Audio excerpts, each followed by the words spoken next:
Okay. Lest I will smite you. Kaya ano mangyayari sa kanila? Papaluin ko sila ng Panginoon. Kailan ko yun? Sa tribulation period. And pagkatapos yan, pwede na ma-establish yun. So may delay. And the nation of Israel has also done 400 silent years. Ang heaven ay silent, walang pinapadala na revelation, walang pinapadala na mga ano po, yung communication ng Panginoon. God speak in sundry times and in diverse manner. Pero wala, zero, mga kapatid. Dalawang ano. 400 years, mga kapatid, ng period. So, ang oil nasa kabila. Ha? Preceded by centuries of prophecies. Bakit ganon? Bago po yun naging silent, ang daming propeta ang pinapadala ng Panginoon. Pero anong ginawa niya sa propeta? Pinapatay nila, nire-reject nila, nire-despise nila. Kaya, dumating ang panahon sa kanila. Okay, pinag-usap ang Panginoon. Nilagyan natin yung box na Anong sabi ko? They continue to persist po mga kapatid. But you read that, Brother Dondon, 2 Chronicles chapter number 36, 2 Chronicles chapter number 36, verse 15 to 16. 15 to 16, anong sabi?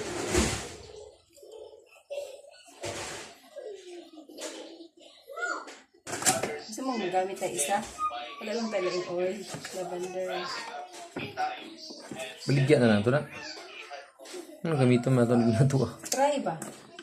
Ay, di pwede oy. Baligyan mo tapos gamitin mo. Sila ba yung gamit? Sure eh. Para matry kung gano'n.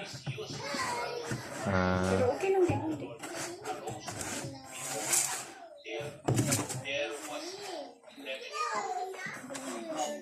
That's the nation of Israel. But they cannot judge God to be not gracious and merciful. Amen. Because yung chances ng Panginoon binibigay sa kanila. So bago po yung 400 years of silence, it was preceded by centuries of prophecy by the prophet.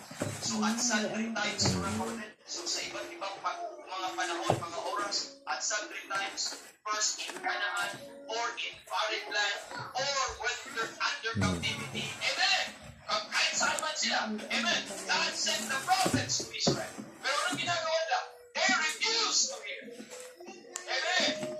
God spoke in diverse manners, by vision, by dreams, by types, or by written form, o mga kapatid, or by the prophets, yet they persisted their rebellion. That's the problem. Mga kapatid.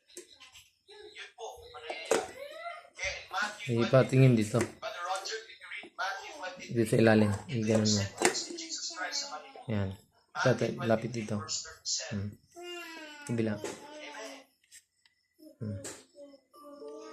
Okay. Ito yung Ito, tingnan mo.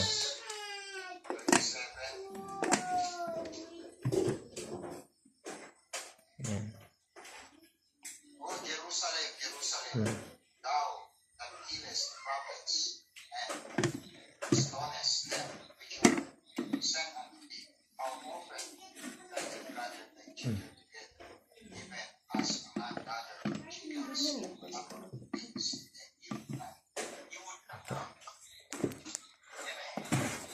You know, even in the earthly ministry of Jesus Christ, ayaw nila, they would circumcise the heart and ears, through holy resist the Holy Ghost, as the pioneers did.